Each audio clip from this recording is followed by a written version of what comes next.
মৰমৰ ছাত্ৰ ছাত্ৰীসকল, তোমালোকক 7 নম্বৰ A1 7 নম্বৰলৈকে মই কৈ দিছিলোঁ।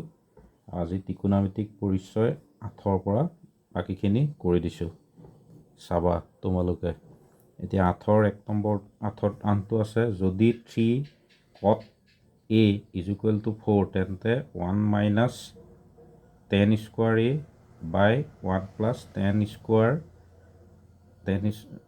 A = cos square A minus sin square A হ'বনে নহয় পৰীক্ষা কৰিবলৈ দিছে। এতিয়া পৰীক্ষা কৰিবলৈ দিয়াৰ আগত আমি প্ৰথম মানখিনি উলিয়াই ল'লেহে আমি গম পাম। সেইটো কাৰণে প্ৰথম আমি এতিয়া ABC সমকোণী ত্ৰিভুজৰ C কোণটো আমি 90 ডিগ্ৰী ধৰি ল'লোঁ আৰু A কোণ সূক্ষ্ম কোণ। এতিয়া ইয়াত আকৌ দিয়া আছে 3 cot A = 4, 3 cot A = 4, তাৰপৰা cot A উলিয়ালে 4/3 হ'ল। এইটো আকৌ টেনৰ উল্টা। আমি জানো টেনত আমি যিটো পদ্য মানে কবিতা আকাৰত দিছিলোঁ, টেনত টাৰ্ণ পাৰ্মানেণ্টলি ব্লেক। এতিয়া সেইটো হ'লে আমি উলিয়াবলৈ আমাৰ ইজি হয়, আৰু তাৰ বাদেও কটটো হৈছে টেনৰ উল্টা।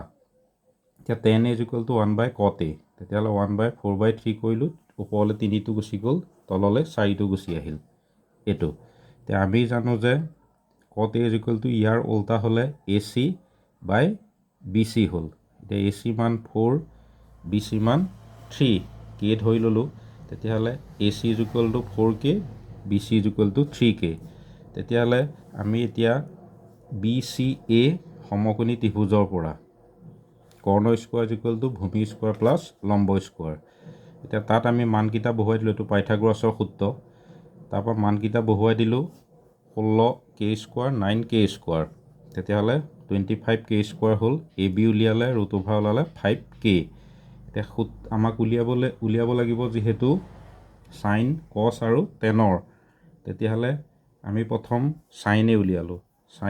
চাইন উলিয়ালে হ'ব চাইন A কাৰণে, এইটো কাৰণে চাম পিপুল হেভ P, ইয়াত পাৰ্পেণ্ডিকুলাৰ কোণডাল BC, আৰু AB হৈছে হাইপটেনিউছ।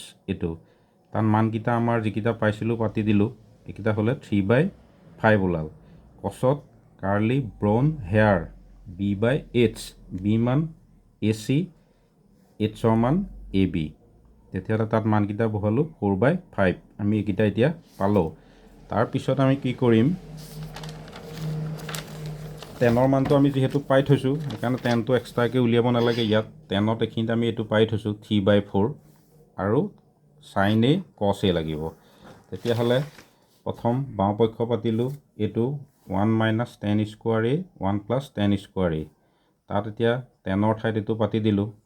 তেতিয়াহ'লে এইটো উঠালে, বৰ্গ কৰিলে 4 × 4 = 16, 3 × 3 = 9। ইয়াত তেনেকৈ 9/16।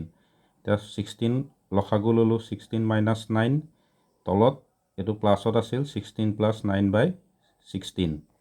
তেতিয়াহ'লে এইটো বিয়োগ কৰিলোঁ 7/16, 25/16। তেতিয়াহ'লে এইটো লুটি খাই গ'লে 7/16, 16/25। কেইটা কটাকটি গ'ল 7/25। আকৌ কছ square A - sign square A, কছৰ ঠাইত পালোঁ 4/5², 3/5² চাইনৰ কাৰণে। ব্ৰেকেট উঠাই √/, এইটো আমাৰ বৰ্গ কৰিলোঁ, 4 × 4 = 16, 5 × 5 = 25, 3 × 3 = 9, 25। তেতিয়াহ'লে এইটো 25 পাতিলোঁ। এইটো বিয়োগ হৈ গ'ল 16 পৰা এইটো। এতিয়া দুইটা একে হ'লনে? যিহেতু বাওঁপক্ষ আৰু সোঁপক্ষ দুইটা সমান হ'ল, তেতিয়াহ'লে এইটো আমাৰ প্ৰমাণিত হ'ব। তাৰপিছত আমি চাম 9টো। 9 নম্বৰটোত কি দিছে আকৌ, ABC B কোণ সমকোণ। যদি tan A = 1/√3 হয়, তেন্তে তলত দিয়াবিলাক উলিয়াবলৈ দিছে এইকেইটা, A1 আৰু 2। তেতিয়াহ'লে ABC সমকোণী ত্ৰিভুজৰ B কোণ 90 ডিগ্ৰী। এইটো দিয়া আছে tan A = 1/√3। এতিয়া tan A = টেনত টাৰ্ণ পাৰ্মানেণ্টলি ব্লেক, পাৰ্মানেণ্টলি Pত BC হ'ল, তাৰপিছত Bত AB হ'ল। এইটো আমাৰ 1/√3 আছিল, K ধৰি ল'লোঁ। তেতিয়াহ'লে BC = 1K, 1টো নেপাতি আমি K পাতোঁ, AB = √3K। তেতিয়াহ'লে ত্ৰিভুজ ABC সমকোণী ত্ৰিভুজৰ পৰা পাইথাগোৰাছৰ সূত্ৰ প্ৰয়োগ কৰিলোঁ। AC square equal two AB square plus BC square. তাত মানকেইটা বহুৱালোঁ। এইকেইটা ৰুট অভাৰ স্কোৱাৰে ৰুট অভাৰে কটাকটি গ'ল, অকল 3k স্কোৱাৰ আহিল। তাৰপৰা 4k স্কোৱাৰ, AC উলিয়ালে 4k স্কোৱাৰটো 2k হ'ল।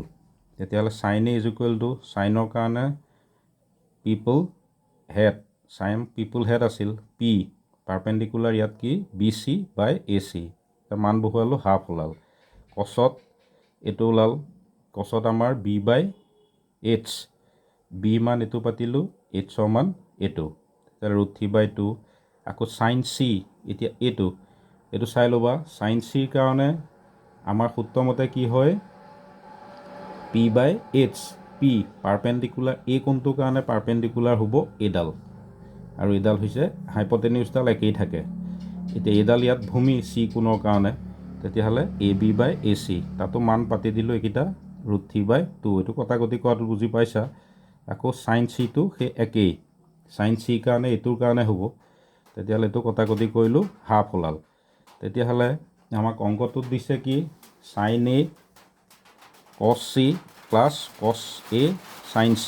তাত এইকেইটা মানকেইটা বহুৱাই দিলোঁ, মানকেইটা বহুৱাই দি 2 2 4 ওপৰত 1 হ'ল, 2 2 4 ৰুট 3 পূৰণ কৰিলে 3, 1 প্লাছ 3/4 কটাকটি কৰিলোঁ, 1 ওলাল। তাৰপিছত আকৌ আমাৰ 2 নম্বৰটোত কছ C sign A sign C, ইয়াতো কেনেকৈ আমি মান পাই থৈছোঁ, ৰুট 3/2 হ'ল, ইয়াত হাফ হ'ল, এইটোত হাফ, এইটোত ৰুট 3/2। তেতিয়া 2 2 4 ওপৰত ৰুট 3 বিয়োগ ৰুট 3/4 বিয়োগ কৰিলে ওলাব 0। তাৰপিছত আমাৰ 10 নম্বৰটো কি আছে, 10 নম্বৰটোত দিয়া আছে ত্ৰিভুজ PQRৰ Q এটা সমকোণ, আৰু PR plus QR is equal two 25 centimetre, PQ is equal two 5 centimetre, sign P কছ P আৰু টেন P উলিয়াবলৈ দিছে। এতিয়া আমি তাতো এনেকৈ পাতি ল'লোঁ, সমকৈ দিয়া আছে PR plus QR is equal two 25 centimetre আৰু PQ is equal two 5 centimetre. এইটো আমি চিত্ৰটো কাষত আঁকি ল'লোঁ। যিহেতু এইটো দিয়াই আছে, তেতিয়াহ'লে QR উলিয়ালোঁ, এইটো ইফালে গ'লে মাইনাছ PR চেণ্টিমিটাৰ হ'ল। তেতিয়াহ'লে PQR সমকোণী ত্ৰিভুজৰ পৰা কৰ্ণ স্কোৱাৰ ইজ ইকুৱেল টু ভূমি স্কোৱাৰ প্লাছ লম্ব স্কোৱাৰ। তেতিয়াহ'লে ইয়াত এইটো পাতিলোঁ, ইয়াত 5 আছিল, এইটো ঠাইত 25 মাইনাছ PR হোল স্কোৱাৰ হ'ল। এতিয়া এইটো A minus B whole square সূত্ৰত পৰিল, A square minus twice AB plus B square. এইটো ভাঙি দিলোঁ, ভাঙি দি বেকেট উঠি গ'লে এইটো প্লাছ হ'ল, প্লাছে মাইনাছে মাইনাছ, প্লাছে প্লাছে প্লাছেই। তেতিয়াহ'লে এইটো একে আছিল, এইটো একে আছিল, এটা ছাইডলৈ আহিলোঁ, এইটো আহিলে বিয়োগ হৈ গ'ল। ইয়াত 625 আৰু 25 650, এইটো মাইনাছ এইটো হ'ল, এইটো বিয়োগ কৰিলে 0 হ'ল, এইটো ইয়াত থাকিল, এইটো এইফালে আহিলে মাইনাছ আছিল, প্লাছ হৈ গ'ল। তেতিয়া PR উলিয়ালে আমি 50ৰে এইটোক হৰণ কৰি দিম। এতিয়া 50ৰে এইটোক হৰণকৈ দিলোঁ, ওলালগৈ 13। তেতিয়াহ'লে PR is equal two 13 centimetre. এতিয়া QR উলিয়ালে 25ৰ পৰা আমি 13 বিয়োগকৈ দিলোঁ 12 চেণ্টিমিটাৰ। তেতিয়াহ'লে sign P is equal two, এতিয়া সূত্ৰমতে আমাৰ যিটো চিত্ৰ আছিল, চিত্ৰমতে RQ বাই PR, তাত আমি মান বহুৱাই দিলোঁ, এইটো হ'ল। তাৰপিছত কছ PQ বাই PR, তাত মান বহুৱাই দিলোঁ, কটাকটি গ'ল 5/13, আৰু টেন Pত QR বাই PQ, এইটো তেনেকৈ মান বহুৱাই দিলোঁ। এইকেইটা সূত্ৰকেইটা চাবা, সেই পদ্যটো মতে হ'ব। চাম পিপুল হেড কাৰ্লি ব্ৰাউন হেয়াৰ টাৰ্ণ পাৰ্মানেণ্টলি ব্লেক, সেইটো চৰ্তমতেই আমাৰ সিদ্ধ হয়। তাৰপিছত আমাৰ এইখিলাৰ পিছত আহিল 11 নম্বৰটো, সত্য নে অসত্য কোৱা আৰু ইয়াৰ যুক্তিটো দিবলৈ দিছে। এতিয়া 10A মান সদায় 1তকৈ সৰু, এইটো অসত্য, কাৰণ এটা সমকোণী ত্ৰিভুজত আমি জানো A কোণৰ বিপৰীত বাহুটো A কোণৰ সন্নিহিত বাহুতকৈ দীঘল হ'ব পাৰে, গতিকে 10A এৰ মান সদায় 1তকৈ ডাঙৰ হ'ব। তেতিয়াহ'লে এইটো এনেকৈ আমি চাব পাৰোঁ, 10 60 ডিগ্ৰীত ৰুট 3 হয়, ৰুট 3ৰ মানটো হয় এইটো 1তকৈ ডাঙৰ হ'ব। তাৰপিছত 2 নম্বৰটো দিছে A কোণৰ কোনো মানৰ বাবে sec A is equal two 12/5, তেতিয়াহ'লে এইটো সত্য হয়, কাৰণ যিহেতু sec A is equal two 12/5 হ'লে 5ৰে এইটো কাটিলোঁ, 5 2 10, দশমিক হ'ল 5 4 20, এইটো 1তকৈ ডাঙৰ হয়।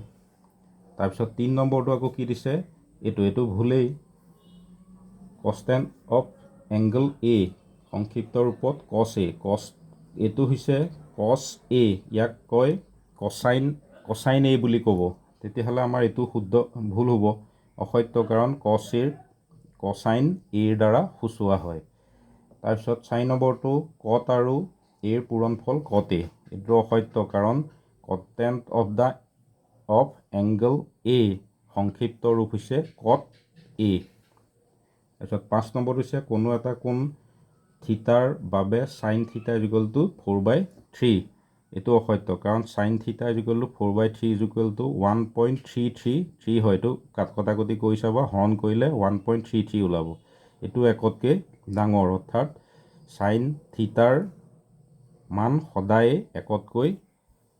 একতকৈ সি সৰু বা কম হয় তাৰপিছত আমাৰ 12 নম্বৰটো কি দিছে এটা ত্ৰিভুজ এ বি চিৰ বি কোণ 90 degree sine A equal to 3/5 তেন্তে কছ এৰ মান উলিয়াবলৈ দিছে এইটো সহজ জানিলে মুখতে উলিয়াব পাৰি তথাপি মই কৰি দিছোঁ চাই ল'বা এতিয়া এ বি চি সমকোণী ত্ৰিভুজৰ বি কোণ 90 ডিগ্ৰী তেতিয়া সাইন এ ইকুৱেল টু এইটো যদি আমি আঁকি লওঁ সাইনত পিপল হেড পি পাৰপেণ্ডিকুলাৰ হৈছে এইটো এ কোণৰ কাৰণে এডাল পাৰপেণ্ডিকুলাৰ আৰু এডাল হাইপটেনিউছ তেতিয়াহ'লে B C by A C 3/5 কে ধৰি ল'লোঁ B C equal to 3K A C equal to 5K তেতিয়াহ'লে এইটো ধৰি ল'লে আমি পাইথাগোৰাছৰ যদি সূত্ৰটো প্ৰয়োগ কৰোঁ তেতিয়াহ'লে এইটো পাইথাগোৰাছৰ সূত্ৰ প্ৰয়োগ কৰিলে A C square equal to C B square plus A B square তাত মানকেইটা বহুৱাই দিলোঁ 25K স্কোৱাৰ এইটো এফালে আহিলে 9K স্কোৱাৰ এ বি এইটো বিয়োগ কৰিলে 16K square A B square A B equal to আমাৰ ৰুট অভাৰ হ'ল 4K তেতিয়াহ'লে সূত্ৰমতে আমাৰ কি হয় কছত কাৰ্লি ব্ৰাউন হেয়াৰ এ কোণৰ কাৰণে বি কোণডাল এডাল ভূমি ইয়াৰ এ কোণটোৰ কাৰণে তেতিয়াহ'লে A B by A C A B মান 4K এ চি মান 5K কে কটাকটি গ'ল 4/5 তেতিয়াহ'লে শুদ্ধ উত্তৰ ইয়াত কোনটো হ'ব চিটো এইটো এইখিনি চাবা তোমালোকে চাই ৰিপিট কৰিবা কিবা প্ৰব্লেম থাকিলে মোলৈ এইটো কমেণ্ট কৰিবা মই আৰু ভালকৈ বুজাই দিবলৈ চেষ্টা কৰিম